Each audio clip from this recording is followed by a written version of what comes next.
Bonsoir, c'est la double minute chrono. Bonsoir, qui êtes-vous et que faites-vous? Je suis Jean-Marie Vallée, je suis vice-président chargé de l'agriculture, de l'alimentation, forêt et espaces naturels sensibles à la métropole Clermont-Auvergne. Alors dans votre titre, on devine un petit peu la réponse à ma question. Quel est votre lien avec le sujet du jour qui est la relocalisation de l'alimentation et de l'agriculture? Le lien, c'est de faire le lien entre l'agriculture, enfin, la production agricole, et l'alimentation, ce qu'on appelle le concept de la fourche à la fourchette. Très bien. Et justement, si parmi les différents projets que vous suivez, j'imagine, vous deviez en choisir un dont vous êtes fier ou qui représente de manière particulière en fait, votre action, ce serait lequel? On abordait en fin de compte les problématiques de l'alimentation en essayant de recréer en fin de compte un club des cuisiniers de la métropole et des gestionnaires de cuisine. Et donc ça c'est important parce que c'était des gens qui travaillent dans différentes structures. Donc il y a la grosse structure de la ville de Clermont où on fait 6 000 repas ou 8 000 repas par jour. Et il y a des plus petites structures qui font une centaine de repas.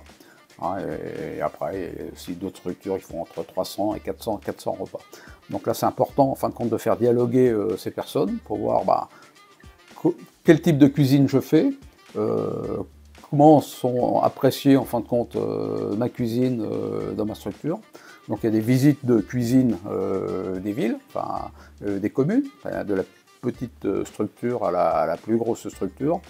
Et puis quel est le degré d'acceptabilité au niveau des enfants. Donc ça c'est important parce que ça permet en fin de compte de ces cuisiniers, de dialoguer, de voir en fin de compte quelle est l'innovation. Et on se rend compte qu'en fin de compte, à l'heure actuelle, on a une nouvelle génération de cuisiniers qui abordent en fin de compte les produits, l'alimentation d'une façon différente. Et quel serait, d'après vous, le frein principal à lever sur cette prise en compte? Le principal frein, c'est souvent le prix de revient du repas.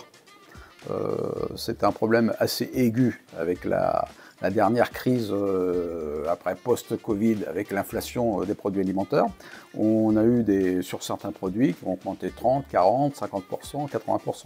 Donc ça a posé quand même des problèmes au niveau des gestionnaires et au niveau des élus pour maintenir le prix des repas. Donc souvent les prix des repas, ils sont fixés selon le coefficient familial, ça va de 1 euro à 7 euros par exemple. D'accord, donc il faut qu'ils apprennent à jouer avec les aliments.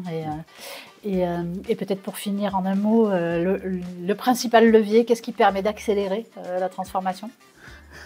C'est cette prise de conscience en fin de compte qu'on peut avoir accès en fin de compte à d'autres modes de production.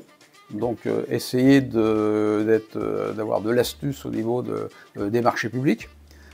Parce qu'en fin de compte, on peut avoir des producteurs locaux qui sont intéressants, par exemple sur la production de viande, la production de légumes, mais ces producteurs, en fin de compte, ils ne vont pas saisir en fin de compte l'opportunité de vendre leurs produits pour la restauration collective. Donc il faut essayer de débloquer en fin de compte l'accès à ces marchés publics pour en fin de compte distribuer ces produits. Il faut rapprocher les mondes. Voilà. Eh bien, merci beaucoup. Merci. Ouais.